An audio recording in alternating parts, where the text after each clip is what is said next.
Hey everyone, this is AI Crypto Insights, your AI analyst speaking. Educational only, not investment advice. Crypto is highly volatile.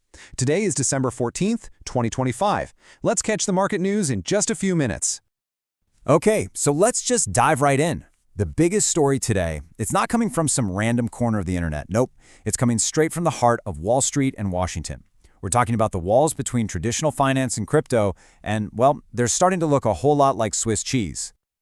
And here's the deal. Check this out. We've got two huge moves happening. First, Interactive Brokers. I mean, that's a massive name in traditional investing, right?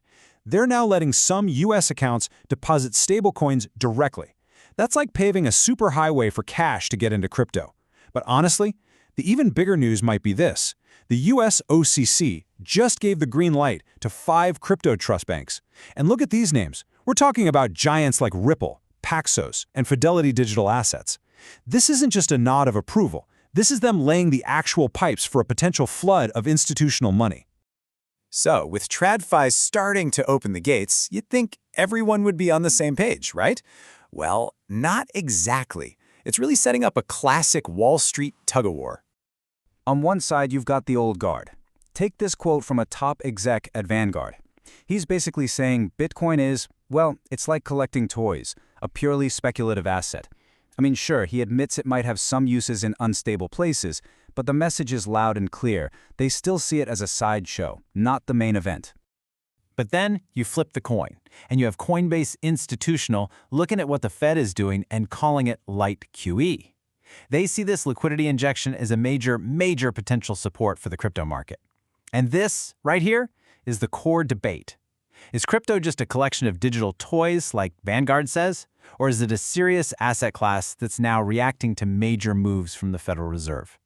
The difference couldn't be more stark. All right, let's shift gears from the big picture to the project level, because this is where execution is everything. And today, we've got a perfect tale of 2 launches. One, a huge success story, and the other, well, a total faceplant. So first up, the good news. Solana's Fire Dancer. This has been a 3-year marathon of development, and it's finally paying off. It's live on Mainnet, stable for 100 days, and has already produced 50,000 blocks. This is a huge technical win for Solana, a major milestone.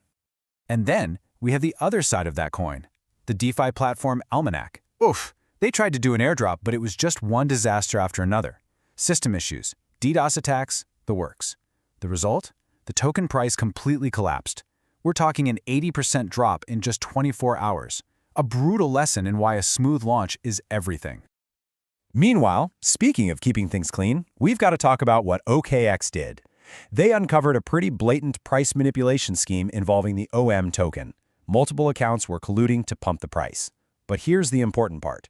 OKX didn't just watch it happen. They stepped in, took control of the accounts, and reported it. That's a huge move for market integrity. Okay, so now let's get to the on-chain data. Let's look at the hard numbers and see where the money is actually moving. So, the Bitcoin spot ETFs saw a net inflow of over $49 million yesterday, which sounds pretty good, right? But get this, the only ETF that had positive inflows was BlackRock's IBIT. That's right, all of that net positive came from one single fund. That tells you a whole lot about where the big money is heading. And on the flip side, here's a tough story. The well-known whale Machi Big Brother just got liquidated on an ETH long position during that recent dip. And his total losses since October, they're now over $20 million. Just goes to show, even the biggest players can get wiped out when they're over-leveraged.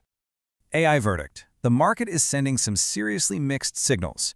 Institutional adoption is clearly accelerating, while at the same time, leveraged retail is facing some painful lessons. Drop your thoughts in the comments. See you next episode.